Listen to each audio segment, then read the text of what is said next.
Muy buenas noches, amados hermanos. Damos gracias a Dios por una nueva oportunidad de reunirnos para estudiar este importantísimo, este vital curso de hermenéutica 1, el método.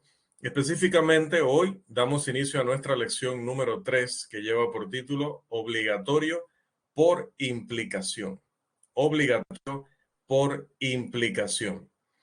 Vamos entonces a analizar hoy lo que tiene que ver con las implicaciones, lo que tiene que ver con inferencias, la deducción, porque precisamente esta es una parte no solamente vital en cuanto al curso, en cuanto a la acción de interpretar cuando nos referimos a la escritura, sino en general, es que permanentemente el hombre está deduciendo, está utilizando su razón, su poder para analizar y poder llegar a conclusiones que estén garantizadas por la evidencia.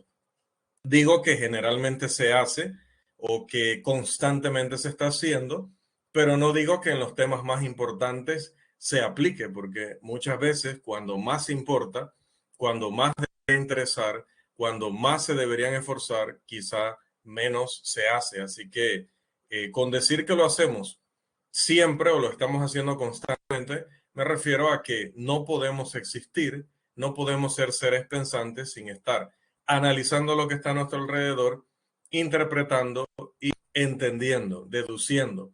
Pero que lamentablemente, como lo veremos en el contenido de la lección, en los temas que más importan, los temas más relevantes, no estamos haciendo un uso correcto de esta capacidad que nos ha sido dada por Dios, porque no es que esto nos lo ha dado el diablo, no es que esto nos lo hemos inventado, la razón humana no la puede inventar el hombre, es algo que refleja el carácter de Dios, refleja la imagen de Dios. Por lo tanto, no es nada más, es bueno, es vital para que nosotros seamos seres a su imagen y su semejanza como mencionábamos. Vamos a estar a ver si sale muy bien el gráfico. Creo que lo pueden distinguir bien allí. Traté de hacerlo lo más legible posible. Bueno, ahí hubo una cacofonía, ¿no? Hice lo posible de que fuera bastante legible para que pudiéramos llevar la secuencia. Lamentablemente para el YouTube, pues no nos va a dificultar esta lección número 3 porque está basada en 3 gráficos que no van a poder ver las personas que solamente me están viendo a mí y que no están viendo la presentación. Estábamos en eso de investigar si la aplicación que utilizamos pudiera proyectar por lo menos un recuadro para que las personas en YouTube puedan también verlo, pero bueno, no lo he encontrado en esta aplicación. Por allí a Carlos le pedí que en lo posible pues investigara. Si se le olvidó, le vuelvo a recordar, ver si esta presentación la pudiera salir en este recuadro donde estoy yo, para que también pudiera salir en YouTube, porque en YouTube solo sale el recuadro de mi persona. De lo contrario, probablemente tendré que grabarla independiente, es decir, grabarla directamente en PowerPoint para que salga el recuadro mío y la presentación de fondo. Sería genial, ¿no? Pero bueno, habría que grabarlo entonces aparte. Vamos a ver si lo hacemos para el beneficio de todos cuantos se conectan por allí. La gente está viendo los videos, algunos más que otros, así que bueno, hay que hacer un buen trabajo para que las lecciones puedan ser aprovechadas. Y como decía, esta está muy fundamentada en los gráficos. Doy inicio entonces, hermanos. Obligatorio por implicación, se llama esta tercera lección. Todo lo que se dice, todo lo que se dice, no solamente en la Biblia, no solamente en religión, todo lo que se dice en todo momento, o lo decimos explícitamente o implícitamente o de ambas maneras. La Biblia, en nuestro caso particular, que es lo que nos interesa, eh, ella contiene lo que Dios nos ha dicho y está compuesta de cosas que se dicen explícitamente o implícitamente y algunas cosas las dice de ambas maneras. No es diferente la manera de comunicación que Dios utiliza en la escritura que la que nosotros utilizamos para comunicarnos entre unos y otros, sea de manera verbal, o sea, expresando con palabras en el momento o por escrito, ¿no? O por señales o todas las formas que el hombre tiene de comunicar un mensaje. Así que, como pueden ver en el gráfico 1, están estos conceptos. Todo se dice o explícitamente o implícitamente o de ambas maneras, sea lo que sea que se dice, por eso se coloca allí X. En este caso nos interesa particularmente el caso de la Biblia. Si una persona ha estudiado matemáticas, y yo que todos nosotros lo hemos hecho en una medida u otra, sobre todo me refiero a la secundaria o preparatoria, creo que le llaman los norteamericanos, seguramente la persona ha entrado en contacto con la ciencia o con el tema de la geometría. Este es probablemente el uso más familiar del principio para la persona promedio, sea que esté estudiando la escritura o que simplemente sea, como digo, un ser humano promedio en su trabajo, en su universidad, en su colegio o en religión. Así que utilizaremos para el ejemplo que queremos considerar este concepto de la geometría esta noche. En geometría se nos pide que demostremos ciertas cosas y se nos dan ciertos datos para poder lograrlo. Se nos dicen algunas declaraciones y se nos pide que utilicemos estas declaraciones y el proceso de la lógica para mostrar que otras determinadas cosas también son ciertas, como las de las declaraciones presentadas. Aquí pasamos a nuestro gráfico número 2. Bien, las declaraciones dadas o explícitas, vamos a llamarle las declaraciones A, implican otras declaraciones a las que vamos a llamar declaraciones concluidas o implícitas, a las cuales vamos a llamar B. Bueno, las declaraciones concluidas o implícitas son inherentes a las primeras declaraciones. ¿Qué quiere decir? Que están incluidas, que son parte de las primeras declaraciones. Y vamos a ver ahí, perdón, un ejemplo de ello. Y para esto pasamos a nuestro tercer gráfico. Allí está. ¿Qué vemos? Por ejemplo, vamos a hablar específicamente de una declaración. Esta primera declaración o declaración A dice: Juan y aquellos otros albañiles estarán allí. Esa es la declaración que nos dan, esa es la verdad o la realidad que conocemos, la información que tenemos. Pero de esta información nosotros podemos obtener información adicional que nos están dando a través del lenguaje que están utilizando en esta frase. ¿Qué implica esta frase? Implica que aunque no lo dice literalmente, no lo dice en tantas y cuantas palabras, Juan es albañil. Porque dice Juan y aquellos otros albañiles, dado que no se ha dado a más nadie, aparte de los albañiles, que a Juan, y siendo que el término otros implica que hay un uno o hay unos, y luego se señala un grupo aparte, entonces definitivamente que la frase nos está diciendo que Juan es albañil. Eso es una verdad rotunda, contundente, innegable. No es que yo quiero que diga eso. No es que yo quiero que signifique eso. Es lo que dice. Juan y aquellos otros albañiles estarán allí. Me está diciendo dos realidades. Que Juan también es un albañil y Juan estará allí. Porque allí el término estarán allí incluye a todos los sujetos de la oración.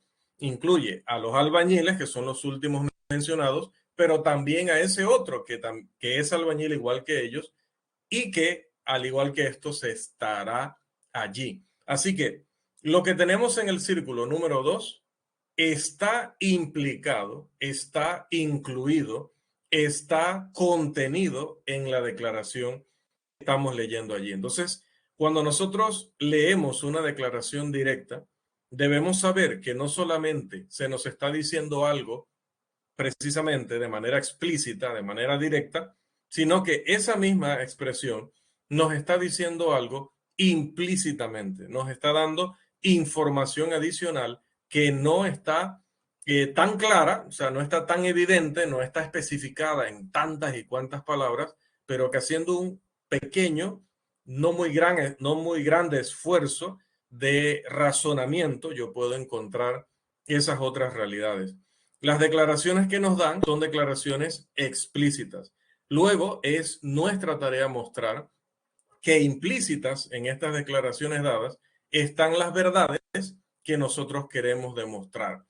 Estrictamente hablando, no es el proceso de razonamiento lógico lo que demuestra nuestro punto, sino las mismas declaraciones iniciales, las declaraciones que nos han dado.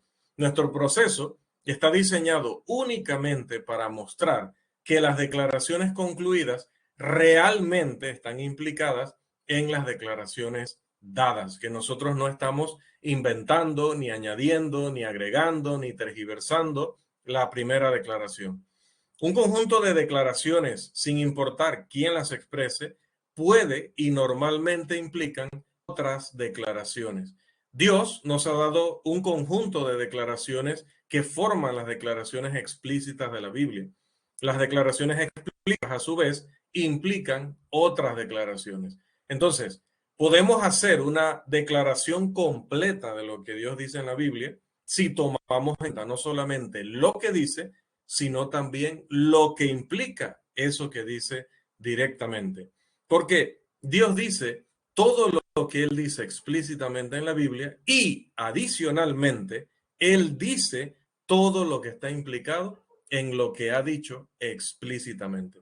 Tienen el mismo valor ambas cosas, porque lo segundo está procediendo de lo primero, inevitablemente. No puede ser cierto lo primero sin ser cierto también lo segundo. Si dice Juan y los otros albañiles, está diciendo que Juan es albañil. Lo está diciendo al utilizar el término otros. Entonces, aunque no diga directamente, explícitamente, Juan es albañil, lo está implicando y tiene el mismo valor que la frase directa, otros albañiles. Ya que el principio se usa constantemente en el campo de las matemáticas, como mencionábamos, y se expone de manera tan evidente, utilizaremos otro ejemplo de ese campo.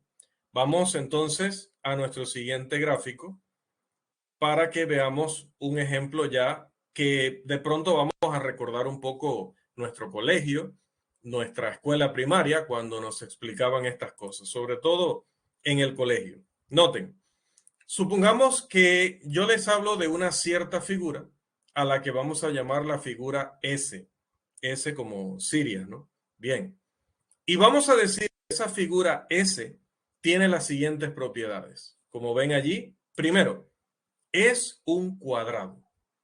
Es un cuadrado.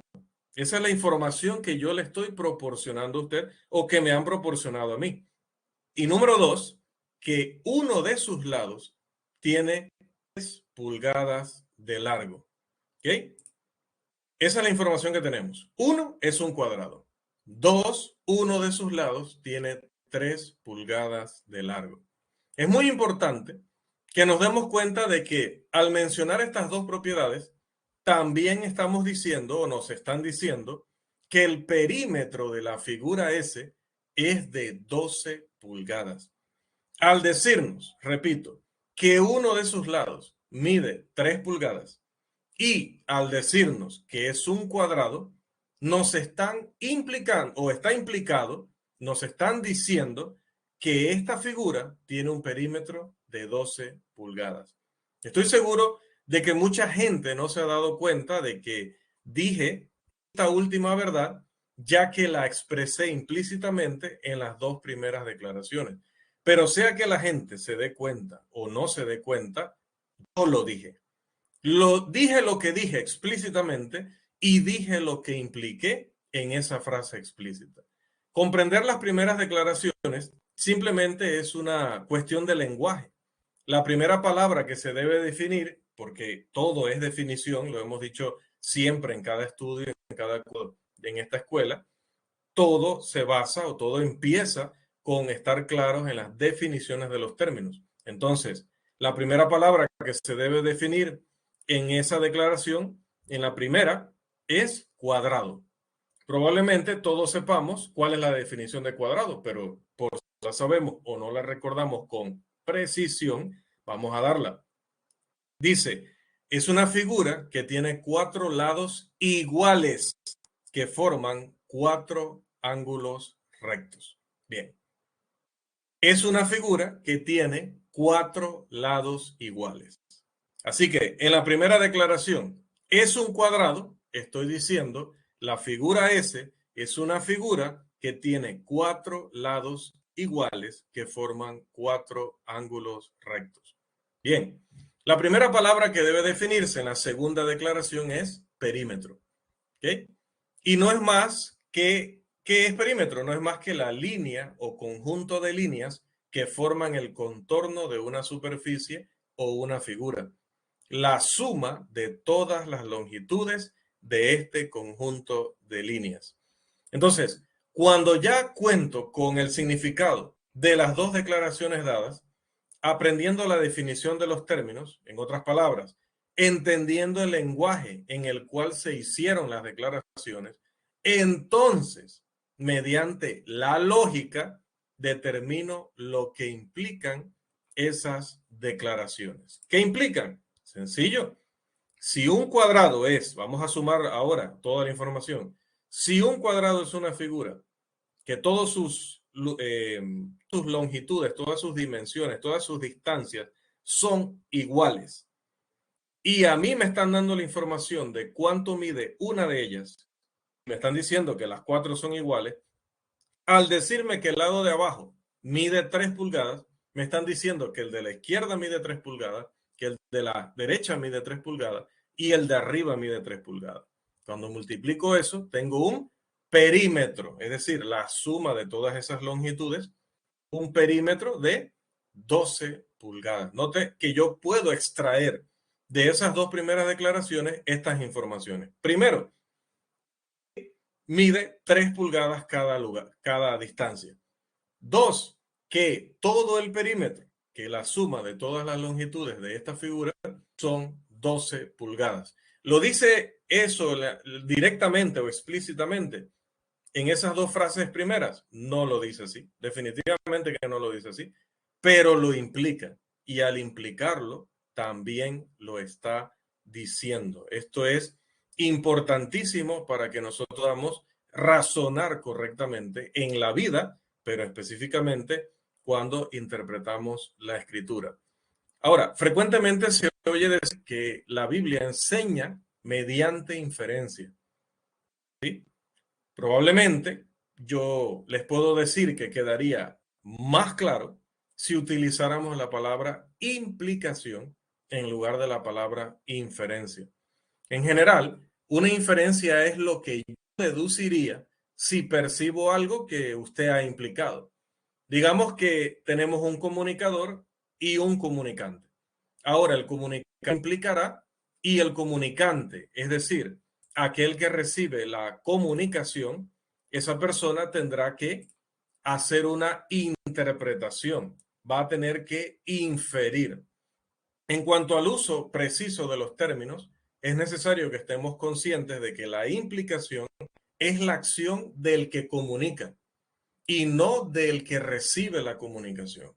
Entonces, en este caso, el que nos ha dado la tarea, bueno, en este caso yo que les estoy dando lo de la figura del cuadrado, pues yo les estoy dando a ustedes una implicación o les estoy dando implicaciones en la tarea que les di, ¿no? ¿Cómo podemos saber cuánto mide este cuadrado? Lo podemos saber con la información de su nombre y lo podemos saber con la información de una de sus longitudes. Yo impliqué que los cuatro lados del cuadrado tienen 3 pulgadas. Yo impliqué que el perímetro, o sea, la suma total de sus longitudes es de 12 pulgadas. Yo lo impliqué. Por lo tanto, yo lo dije. Soy responsable porque por ahí anda un dicho, y hay que tener cuidado con estas cosas. Por ahí anda un dicho donde la gente a veces te dice una frase que obviamente implica ciertas cosas ofensivas, sobre todo se da cuando es ofensivo, y la persona te dice, no, yo soy responsable de lo que dije. soy responsable de lo que usted entendió. Entonces hay que tener mucho cuidado con eso, porque nosotros somos responsables de lo que decimos explícitamente o implícitamente. El trabajo en ese caso, en esa discusión con esta amistad, sería demostrarle a él que la frase que dijo implica necesariamente, o sea, no hay otra forma de entenderla sino con la implicación de la que le estamos acusando, para poder decirle, es que si tú me has dicho a mí que esta figura es un cuadrado y me has dicho a mí que uno de sus lados tiene 3 pulgadas, no hay otra conclusión posible sino que los otros 3 lados midan 3 pulgadas y que el perímetro mida 12 pulgadas. Ahora, eso usted lo aplica a otro tipo de cosas. Por ejemplo, el ejemplo que les doy siempre, ¿no? Yo nunca me baño con un jabón que sea Ivory. Nunca. Tengo 3 meses de no encontrar jabón Ivory o como se pronuncie. Tengo 3 meses de no encontrarlo, de no tenerlo. Entonces, ¿qué estoy implicando? Si yo nunca me baño con un jabón que no sea esa marca y tengo 3 meses de no poseer ninguna muestra, ninguna pieza de esa marca de jabón, estoy diciendo o estoy implicando que en 3 meses no me he bañado. Entonces, cuando usted me dice, o sea, que llevas 3 meses de no bañarte, yo no te puedo, no, espera. Yo soy responsable de lo que dije. ¿Qué dije? Que solamente me baño con esta marca de jabón y que tengo 3 meses de no tenerlo. Yo no te he dicho a ti que no me he bañado en 3 meses. No, sí me lo ha dicho.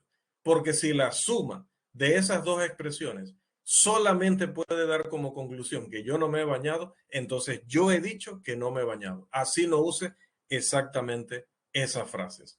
Ahora, para la aplicación aquí es muy importante que sepamos lo que Dios ha implicado en su palabra. Esa es su implicación. ¿Qué quiero decir con eso? Pues que yo solamente puedo inferir lo que Él ha implicado. No puedo crear esa verdad o no puedo crear esa doctrina. Dios reveló su voluntad hace muchísimos años, imagínense, más de 2000 años. Terminó de revelarla, como hemos aprendido en el otro curso. ¿Y qué hacen los hombres hoy? ¿Qué hacemos los hombres hoy? Bueno, la leemos y llegamos a entenderla mediante la capacidad de comprensión que tenemos como seres humanos. Pero lo que llegamos a comprender no es el producto de nuestra comprensión humana. Eso ya existía en la perfección mucho antes de que usted y yo lo leyéramos y lo comprendiéramos. Estaba allí. No es que yo lo puse o yo lo inventé o yo lo estoy suponiendo. Nosotros podemos comprender las cosas que están implicadas en la palabra de Dios mediante la razón que nos dio Dios, pero esta razón no produce esta información. La razón simplemente es la capacidad natural dada para que nosotros podamos leer, analizar y entender lo que Él quiere que entendamos. Es raro que alguien, pero pasa, argumente que no estamos bajo la obligación, por eso el término o el título de nuestra lección es obligatorio por implicación, es decir, hay cosas que Dios ha implicado en la palabra y son obligatorias para nosotros. Tenemos que obedecerlas porque están implicadas en las expresiones directas o explícitas que Él ha revelado. Entonces, decía que es raro que alguien argumente que no estamos bajo la obligación de algo que ha sido implicado debido a que tenemos que ejercer o tenemos que ejercitar nuestro entendimiento o nuestro razonamiento para descubrirlo. ¿Por qué es raro? Pues porque ciertamente es obvio que estamos bajo la obligación de algo que se haya declarado explícita o directamente. Y si estamos bajo la obligación de lo que se dice directamente, aunque tengamos que utilizar nuestra capacidad de razonar para leer y comprender más información que está contenida en esas expresiones directas, igual tienen la misma autoridad, vienen de la misma mente. No lo inventé yo, no lo puse yo ahí, simplemente lo descubrí y el que lo puso ahí fue Dios. Otra vez, permítame decirlo tan clara y enfáticamente como sea posible. No estoy diciendo que estamos bajo obligación debido a nuestra inferencia o la de otra persona en un cierto asunto, sino que estamos muy firmemente obligados porque Dios lo implicó, porque Dios lo dio a entender. Él quiso que comprendiéramos eso y lo colocó en las expresiones directas para decirnos ciertas cosas. Vamos a presentar en este caso un buen ejemplo, como pueden ver allí en pantalla, porque probablemente hay muchos ejemplos de obligaciones creadas a través de las implicaciones, no creadas por el hombre, creadas por la implicación que ha dado el mismo Dios. Pero ninguna es tan buena, pienso yo, como la contenida en la discusión de Cristo con los saduceos en Mateo 22-21. Aquí Cristo le dice algo a los fariseos muy interesante y cita un pasaje del Antiguo Testamento que por favor les voy a pedir que me colaboren con esa lectura. A ver, está en pantalla, hermano Carlos. Y dijo: yo soy el Dios de tu padre, Dios de Abraham, Dios de Isaac y Dios de Jacob. Ok, primero el 22-29. Ay, disculpa. Entonces, respondiendo Jesús les dijo: erráis ignorando las escrituras y el poder de Dios. Así es, primero les dice eso. Y luego, ahora sí, el Éxodo 3:6. Éxodo 3:6. Y dijo: yo soy el Dios de tu padre, Dios de Abraham, Dios de Isaac y Dios de Jacob. Entonces Moisés cubrió su rostro porque tuvo miedo de mirar a Dios. Gracias, hermano Carlos. Aquí Cristo dice que los saduceos erraban por no conocer o por ignorar las escrituras. Entonces cita la escritura de Éxodo 3:6. Ahora, es posible que estos saduceos no hayan leído nunca esta escritura. ¿Es posible? Bueno, todo es posible. Pero seguramente algunos de ellos, si no todos, la habían leído. Pero, ¿qué pasó? El hecho es que Jesús está diciendo que ellos no conocían o que ignoraban las escrituras. No porque desconocieran el texto mismo. Dudo que no hayan nunca leído o escuchado este texto, sino que la declaración hecha explícitamente por Dios, yo soy el Dios de Abraham, el Dios de Isaac y el Dios de Jacob, era la que ellos no habían entendido.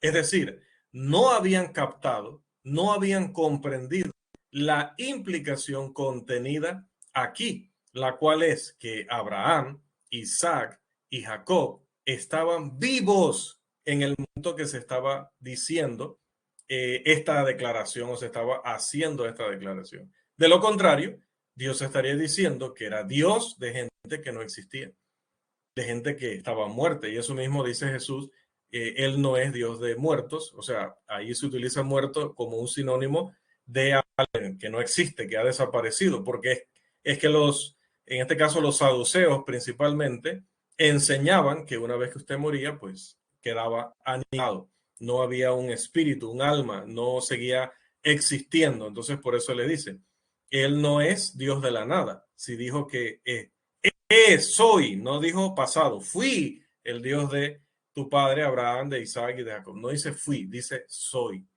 Mire que entonces, de esa expresión, que la habrán leído por lo menos una vez, y estoy convencido de que la leyeron o la escucharon muchísimas veces, ellos no habían comprendido la implicación que había en el tiempo del verbo, al decir yo soy, no yo fui, y al mencionar nombres de personas que en ese momento, hablando de Moisés, físicamente habían muerto, pero para Dios estaban vivos. ¿Por qué? Porque la doctrina bíblica dice que la muerte es la separación del cuerpo, no que la persona deja de existir o es aniquilada. Entonces, si las personas no quieren usar la capacidad dada por Dios para razonar, para poder descubrir lo que Dios ha implicado, van a recibir la misma reprimenda de parte del Señor. Es importante notar que Cristo dijo que ellos estaban en error. Mire, estaban en error. Empieza así, erráis. Estáis en error. Estáis equivocados. Debido a que ellos no habían comprendido esto, que había sido implicado por Dios. Siempre estuvo ahí, pero ellos no lo habían deducido. Y eso los llevó a ser acusados de error. Entonces, ¿cómo me va a decir alguien hoy, sobre todo dentro de la iglesia del Señor, porque esta corriente es muy fuerte dentro de la iglesia del Señor, quizás no en nuestras regiones, pero por allí llegará en algún momento, sobre todo entre las personas que rehuyen del estudio, que rehuyen de la preparación sistemática, sobre todo, siempre te van a decir, oye, cuidado con ello, de la razón y que la inferencia y que la implicación, eso es pura sabiduría humana, eso es pura opinión de hombres, eso es pura doctrina humana, negativo. Note que ese método de interpretar, porque es lo que anunciamos desde que iniciamos este curso, es el método de Jesús, es el método de Dios, es el método bíblico. Por lo tanto, nosotros hacemos bien al utilizarlo. Ahora, decía que si alguien no está dispuesto a aceptar esto como una realidad, pues tiene una terrible alternativa. ¿Sí? ¿Por qué? Pues yo tendría que invitar al individuo que contiende, no estamos bajo obligación ante algo que se ha declarado implícitamente, a considerar cuál sería su alternativa. En primer lugar, es probable que esta alternativa pues no haya sido considerada abiertamente por estas personas, porque esto es equivalente a decir que no estoy bajo obligación ante ninguna declaración general de la Biblia. Porque sí, porque las implicaciones no se inventan, las implicaciones vienen de esas declaraciones directas o declaraciones generales. Y pongo, por ejemplo, lo tenemos en pantalla, el texto de Hechos 17:30. Vamos a leerlo, por favor. Si pueden leer el de pantalla, porque solo necesitamos una expresión allí. Hermano Irving. Ahora manda a todos los hombres en todo lugar que se arrepientan. Gracias, hermano Irving. Aquí está hablando del mandamiento de Dios, ¿no? Ahora, debo aplicar la lógica para entender que ya que todos los hombres en todas partes deben arrepentirse y que yo soy un hombre, vamos a los términos, siempre defina los términos y entenderá la expresión o la declaración. Ya que todos los hombres en todas partes deben arrepentirse y que yo soy un hombre que está en alguna parte del planeta, entonces la conclusión es que yo debo arrepentirme. De por hecho que esto es tan simple que lo hemos realizado ahorita mentalmente, no solo yo, lo ha hecho usted también, sin darnos cuenta de que lo hicimos. Pero hemos alcanzado una conclusión e inferido la necesidad de nuestro arrepentimiento a partir de los hechos declarados explícita o directamente. En realidad, para estar obligado ante un mandamiento directo, como quieren decir estos hermanos, que solamente son válidos los mandamientos que están expresados literalmente en tantas y cuantas palabras, pues yo debería encontrar un mandamiento en la Biblia que me haya sido dado directamente, pero directamente a mí. Porque si se lo dio a Timoteo, si se lo dio a Tito, si se lo dio a los Gálatas, si se lo dio a los Corintios, eso no es un mandamiento directo para mí. Y es que no puedo encontrar un mandamiento directo dado a alguien en las mismas circunstancias que las mías y decir que este es un mandamiento directo para mí. No, es un mandamiento directo para la persona mencionada allí. Puede ser un mandamiento directo para esa persona, pero no para mí. Yo me vería la necesidad de inferir que ya que él debe hacerlo y que yo vivo bajo la misma ley que él y que Dios hace excepción de personas, son informaciones que tengo de la escritura, que entonces yo también debo cumplir ese mandamiento. Simplemente no puedo encontrar un mandato dado a los hombres en general, tal como Hechos 17:30, y decir luego que este mandamiento es un mandamiento directo para mí. Pues debo razonar a partir del término general, todos los hombres, e irme al particular y así aplicarlo a mí mismo. Y cuando yo hago eso, esto es una inferencia. Si alguien cree que Dios no hace obligatorio algo cuando lo implica, pues le invito a hacer una lista de cosas que él ha hecho obligatorias para él o para mí directamente. Que me mencione dónde está el libro, el capítulo y el versículo. Directamente dice que Rolando Rovira González tiene que hacer esto o tiene que hacer aquello. No lo va a encontrar. Entonces, si no existe eso, estaría enseñándome o estaría llegando a la conclusión de que nada escrito en la Biblia es para mí. Y si nada escrito en la Biblia es para mí, y si solamente me puedo guiar por mandamientos explícitos o directos, entonces ese libro no es para mí. Murió cuando murió el uno al que se le dirigieron esos mandamientos. Y hoy no debería ser utilizado. En resumen, Dios ha hablado en su palabra. Su palabra contiene declaraciones explícitas, es decir, directas. Estas declaraciones, a su vez, implican otras declaraciones, o estas verdades implican otras verdades u otra información. Dios ha dicho en las declaraciones explícitas que ciertas cosas son obligatorias para nosotros, como ahí en el 17:30 hay una declaración directa y es explícita. Y él ha dicho en las declaraciones implícitas qué cosas son obligatorias. ¿Dónde está lo implícito? En que si este mandamiento es para todos los hombres en todo lugar, y yo soy un hombre y estoy en algún lugar del todo lugar al que se refiere Pablo, entonces el mandamiento incluido en ese texto también es para mí. Ahora, si una persona puede encontrar en la palabra de Dios una declaración explícita respecto a que deberíamos descartar todas las declaraciones implicadas, entonces, claro, definitivamente que yo debería obedecer la autoridad de Dios. Pero obviamente sería demasiado ridículo que alguien afirme que la Biblia implica que deberíamos descartar las implicaciones. Porque no va a encontrar el texto que diga directamente, no impliquéis, no tratéis de inferir, no tratéis de deducir. No lo va a encontrar así. Entonces, como él defiende la doctrina de que solo lo que diga directamente o explícitamente es mandamiento y lo implicado no, entonces si me muestra algunos pasajes y luego yo veo que deduce, yo veo que trata de encontrar la implicación de que las implicaciones estén descartadas, pues ese hombre, esa mujer ha caído en contradicción. Y donde hay contradicción, hay falsedad. La razón por la cual estoy bajo obligación ante la palabra de Dios no es porque yo la leo, sino porque Él la escribió.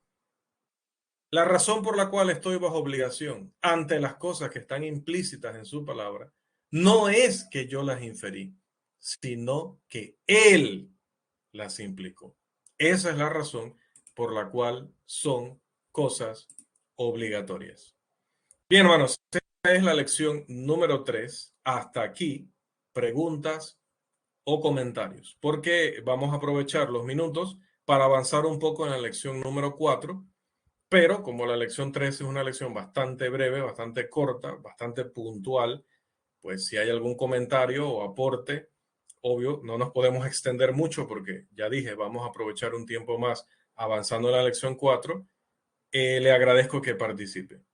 Preguntas, comentarios o aportes respecto exclusivamente a lo tratado aquí en la lección 3.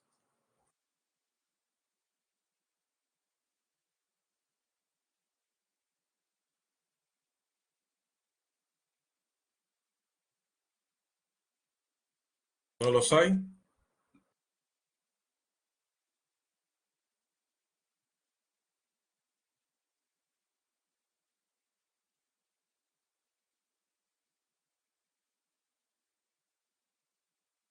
Simplemente ver y escuchar, ¿no? Continuamos entonces con nuestra lección número 4, que va a llevar por título La necesidad de la lógica para usar bien la palabra. Aquí nuestro amado hermano Steven, utilizando la versión Biblia de las Américas, diría para usar con precisión la palabra de verdad. Entonces, allí en sus notas, la necesidad de la lógica para usar bien, en la versión Reina Valera dice usar bien la palabra. Lección número 4. Aun cuando algunos pueden haber oscurecido el mensaje bíblico con algún presunto, con algún supuesto uso de la lógica, en un astuto intento de descubrir una interpretación única, entre comillas, una que nadie haya visto antes, o, número 2, por una falsa comprensión de la espiritualidad, donde se piensa que la Biblia tenga verdades muy superiores, ocultas, misterios, que están esperando ser analizados solamente por aquellos que tienen grandes títulos en crítica bíblica o que, dicho de otra forma, que son expertos en lenguaje y, bíblico, obviamente, ¿no? En griego, en hebreo, arameo, costarricense y todo, ¿no? Todo lo que, todas estas ciencias lingüísticas que ayudan a la interpretación, aunque no conozco a nadie que directamente diga, solo yo la puedo interpretar porque tengo títulos en crítica, en alta crítica o en crítica bíblica. Nadie lo ha dicho así, pero hay muchos expertos en idiomas vivos que han intentado o intentan, pretenden reinterpretar la escritura y decir que ellos sí saben qué significa y que nosotros no. En tercer lugar, puede ser por la necesidad de respaldar algún prejuicio teológico, pero esto no es lógica, sino falta de lógica. La lógica es el razonamiento correcto y por eso estas dos lecciones van juntas, porque también tienen mucha relación. Lo que vi primero en la lección 3, que las cosas dadas por Dios mediante implicación son tan obligatorias como las dadas por Él de manera explícita, de manera directa. Entonces ahora vemos que para utilizar bien, para trazar bien o trazar con precisión la palabra de verdad, necesitamos hacer uso de esta cualidad dada por Dios. La lógica es una ciencia que no ha sido inventada por el hombre, que no ha sido inventada por el diablo, sino que es simplemente el conjunto de reglas que caracterizan al razonamiento correcto. Estas personas se visten de una supuesta lógica, pero en realidad le quitan el significado a la Biblia. Algunos hongos hermenéuticos lo pueden matar y el error más dañino, devastador y garrafal involucra a aquellos que denigran la lógica y tratan de guiarse solamente por el corazón, por los sentimientos, por las tradiciones o incluso por la autoridad, supuesta autoridad de algún hombre. Entre todos los libros en el mundo, la Biblia es la que más ratifica la lógica, que es el estudio de los principios que determinan si las inferencias son justificadas o injustificadas. Esa sería la definición de lógica que podemos aportar en este curso. Es el estudio de los principios que determinan si las inferencias son justificadas o injustificadas. Claro, habrá otras expresiones y maneras de definirla que son correctas también, pero para los objetivos de este curso y especialmente de esta lección, la vamos a definir así. Hay varios pasajes que hablan de precisamente esta forma de tratar la evidencia, esta forma de analizar los hechos, que está totalmente respaldada por la exhortación bíblica. Vamos a leer algunos de estos pasajes. Por favor, vamos a Primera de Tesalonicenses 5:21. Me va diciendo el que va a leerlo, me va avisando para asignárselo. Primera de Tesalonicenses 5:21. Hermano Christopher, luego vamos a leer también Isaías 1:18. Ese se lo voy a asignar a Steven porque necesito que lo leamos en la versión Biblia de las Américas.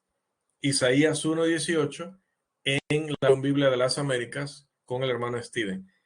Tenemos también un pasaje en Hechos 17:1 al 3. Hechos 17:1 al 3. Voy a asignarle esa lectura al hermano Carlos. Así que iniciemos. Hermano Christopher. 5:21 de Tesalonicenses. Dice así: examinadlo todo, retened lo bueno. Si vamos, gracias hermano, si vamos a examinarlo todo y dentro de ese todo habrá cosas malas, porque dice retengan lo bueno. Si vamos a analizarlo todo y dentro de todo hay cosas buenas y hay cosas malas, para no poder discernir o poder distinguir entre unas y otras, tenemos que usar el sentido o la lógica, la razón, el sentido común, el buen juicio. Pero avancemos. Vamos a leer Isaías 1:18 con el hermano Steven en la Biblia de las Américas.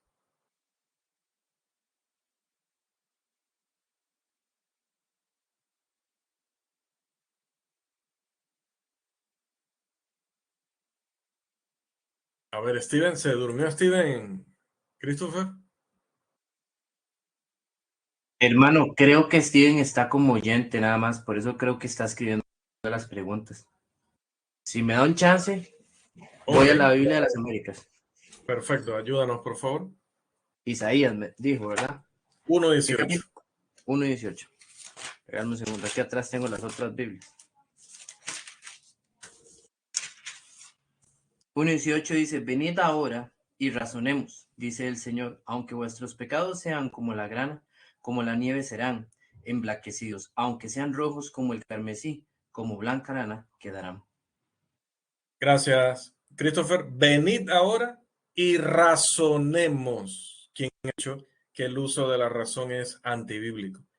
Y finalmente, nuestro hermano Carlos nos ayuda con Hechos 17, 1 al 3, por favor.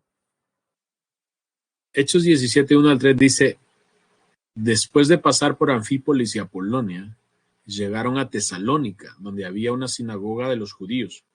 Y Pablo, según su costumbre, fue a ellos y por 3 días de reposo discutió con ellos basándose en las Escrituras, explicando y presentando evidencia de que era necesario que el Cristo padeciera y resucitara de entre los muertos, y diciendo, este Jesús, a quien yo os anuncio, es el Cristo. Leímos en la versión. Según acá la Biblia de las Américas. Ok, bueno, la versión Reina Valera dice, discutió con ellos, declarando, exponiendo por medio de las Escrituras, que era necesario, y luego vienen los argumentos, ¿no? Pero dice, declarando y exponiendo por medio de las Escrituras. La versión Biblia de las Américas, pues, como pocas veces pasa, en este caso suple algunas frases, otras las cambia totalmente allí. Sí, está más interpretando que traduciendo aquí en este pasaje, ¿no? Así que en este caso nos basamos mejor en la Reina Valera, que está traduciendo, declarando y exponiendo por medio de las Escrituras que era necesario que el Cristo padeciera, resucitara, y que ese Jesús a quien él anunciaba era el Cristo, ¿no? A pesar del hecho de que algunos de los judíos en Tesalónica se juntaron, dice ahí el texto, o se unieron a Pablo y a Silas, que también se unieron algunos griegos piadosos y algunas mujeres nobles de la ciudad, Pablo no comprometió la verdad para tratar de lograr una unidad religiosa con el resto de judíos que no se unían con él. Podemos leer también de este tipo de discusiones en el capítulo 14 y en el capítulo 17 de este libro de Hechos.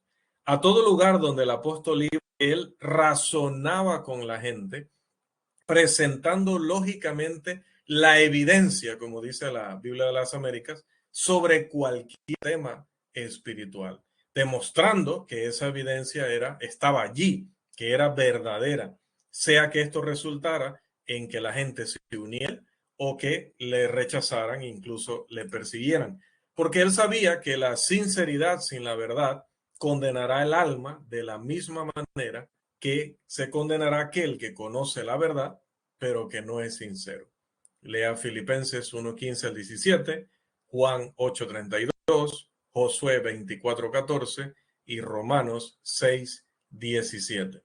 Al parecer, algunos creen que defendemos que la razón o la lógica son la autoridad suprema entre aquellos que defendemos estos conceptos o el uso de estas herramientas. Nada podría estar más lejos de la verdad. Una vez más, la razón, para que todavía quede más claro, la razón no nos da el contenido específico de nuestras creencias espirituales. Si fuera que yo estoy creando, estoy ideando, estoy inventando las creencias, definitivo que ahí estamos hablando de mandamientos de hombres y ya estamos bombardeando duramente ese tipo de formas de razón, formas de usar la razón en nuestro curso de doctrinas que son mandamientos de hombres los días martes. No nos vamos a contradecir ahora afirmando que nosotros debemos inventar o crear doctrinas. No, es que no lo hacemos así, no es así. La razón no puede crear las verdades proposicionales. Dios es quien nos ha dado esas verdades en la Biblia. En cambio, la Escritura es nuestra autoridad legislativa suprema, la que nos proporciona el contenido específico de nuestra creencia, de nuestro código de conducta y práctica. Sin embargo, cuando vamos a determinar si la Biblia es verdadera, cuando vamos a determinar qué significó su mensaje para sus primeros destinatarios y en una instancia final determinar su aplicación para nosotros hoy, debemos utilizar el poder del razonamiento. Tenemos que hacerlo. Es más, desafío a cualquiera que logre entender las verdades de la Escritura de alguna otra manera que no sea razonando sobre ellas, que no sea aceptando esa misma invitación que hace el Señor allá en Isaías 1:18. Aun cuando hay una dimensión de autointerpretación dentro de la Escritura, es decir, que hay muchos pasajes que explican otros, ya dimos un ejemplo, el de Mateo 22:27 con Éxodo 3:6, pues las Escrituras solas no nos dan el significado ni las aplicaciones que provienen de ese significado. Esa parte es la que nos toca a nosotros, es nuestra responsabilidad. Debemos reconocer que muchos pasajes indican que Dios nos dio nuestras mentes y que Él espera que las usemos. Él espera que pensemos y razonemos con ellas. Somos nosotros los que tenemos que estudiar, encontrar y usar las interconexiones entre unos pasajes y otros y descubrir las implicaciones que hay en esos versículos bíblicos. Podemos comparar Mateo 22:31 al 32 con Mateo 5:40 al 42, con Mateo 5:32 y con Segunda de Tesalonicenses 3:10.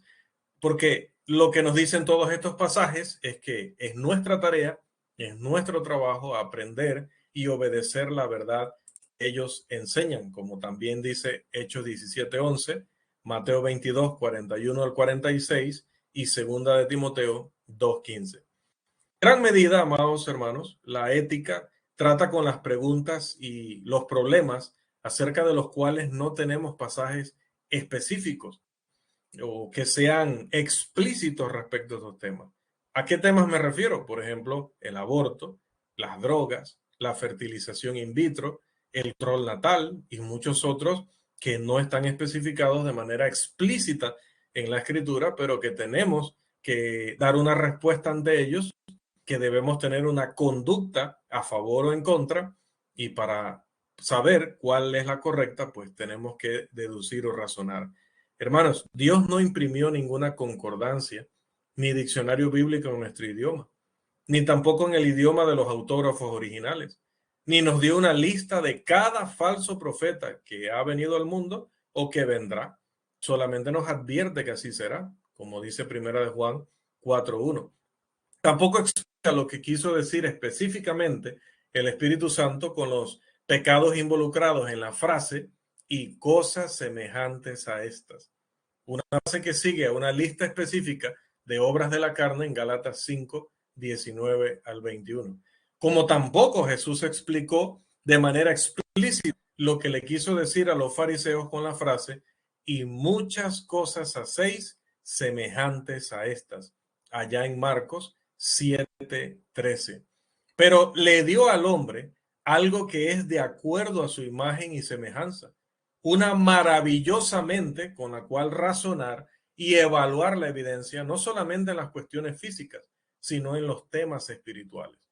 Ya que Pablo advirtió severamente a los Gálatas y a cualquiera que lea esta carta, que los que practican tales cosas, incluyendo las cosas semejantes a estas mencionadas en ese mismo contexto, que advirtió que esas personas no heredarán el reino de los cielos.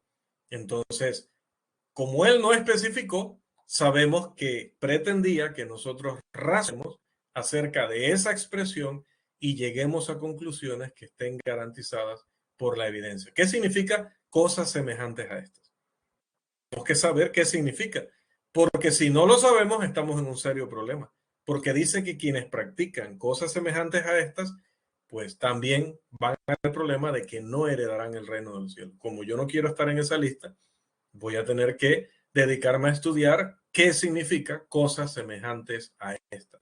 Jesús suponía que los judíos tenían suficiente inteligencia para razonar respecto a la enseñanza que estaban dando con referencia al lavado de las manos, al corbán, esa ofrenda que apartaban para Dios y que según ellos les daba la posibilidad de quitarle un sostén económico a sus padres.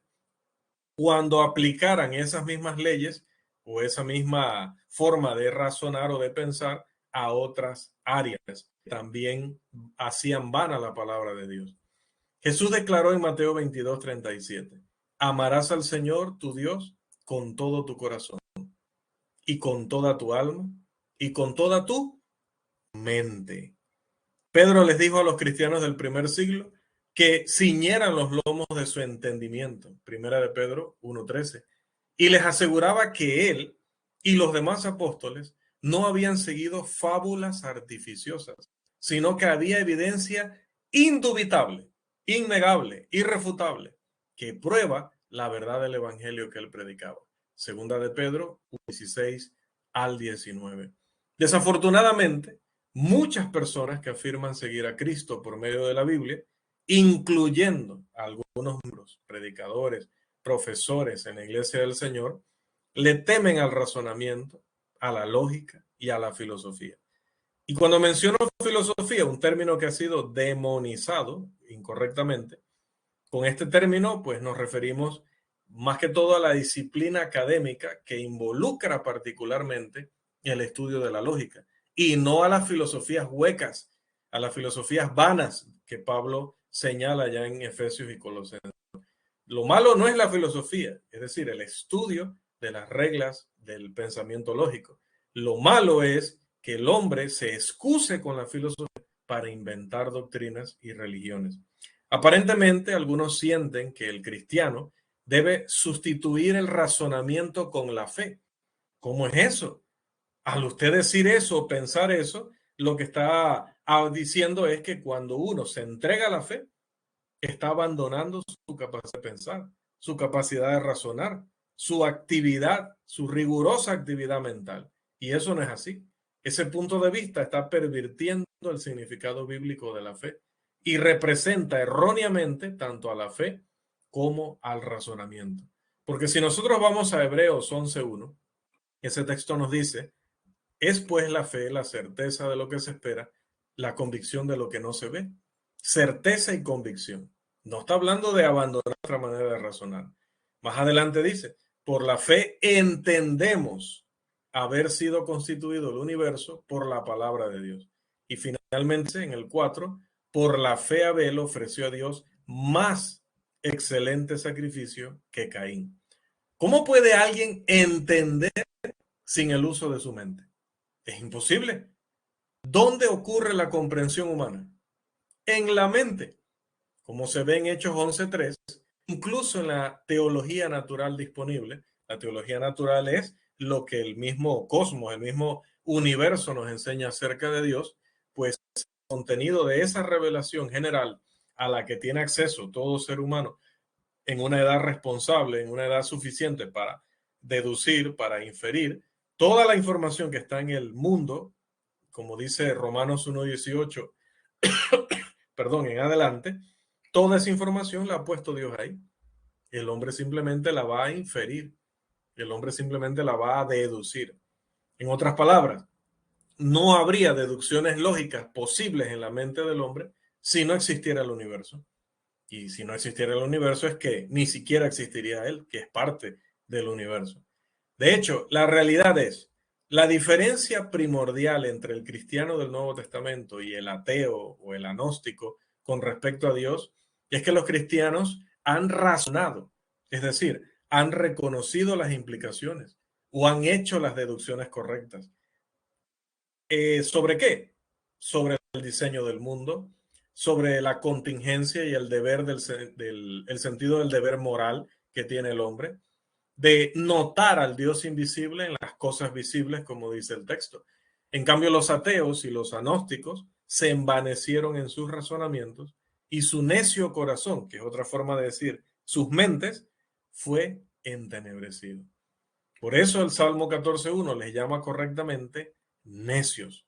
Pero tanto el cristiano como el incrédulo, llámese ateo o agnóstico, han vivido y viven en el mismo universo, en el mismo cosmos. Y esto no significa que los cristianos lo sepan todo, o incluso que ellos conozcan exactamente los mismos hechos que han estudiado algunos incrédulos, sino solo que han razonado adecuadamente respecto a la evidencia, respecto a la pregunta más importante en la vida. La diferencia primordial entre el cristiano y el religioso pagano es que los cristianos han razonado adecuadamente, han deducido correctamente con respecto al principio de causa y efecto en referencia a las cosas espirituales más relevantes. Similarmente, la diferencia primordial entre un miembro de la Iglesia del Señor y un religioso denominacional en cuanto a las escrituras es que el cristiano ha razonado, es decir, ha reconocido las implicaciones o ha hecho las deducciones adecuadamente con respecto a, primero, lo que realmente constituye la autoridad religiosa hoy, que no es más que la Biblia solamente. Descarta el cristiano con acierto las afirmaciones del tiempo presente con respecto a sueños, relaciones, sentimientos, ángeles, concilios, papas, libros extracanónicos, credos, catecismos, manuales, etc. Y número 2, las declaraciones directas de las que está compuesta la Biblia, utilizando un método inductivo-deductivo al analizar todo lo que Dios ha tenido que decir acerca de un tema y luego haciendo las inferencias o las deducciones, recopilando primero toda la evidencia, todo lo que Dios ha dicho sobre un tema y luego razonando, utilizando el poder de la lógica, utilizando su sentido común dado por Dios para manejar toda esa evidencia y para conclusiones que únicamente estén garantizadas por esa evidencia. Eso es lo que distingue al cristiano del inconverso, llámese ateo, agnóstico, sectario, pagano, pagano religioso, etcétera. Es esa disposición a utilizar la mente para honrar a Dios a través del ejercicio correcto de la razón. Hasta aquí, hermanos, aunque todavía queda bastante contenido de esta lección, pero el tiempo ha terminado. Así que hasta aquí llegamos con la lección número 4.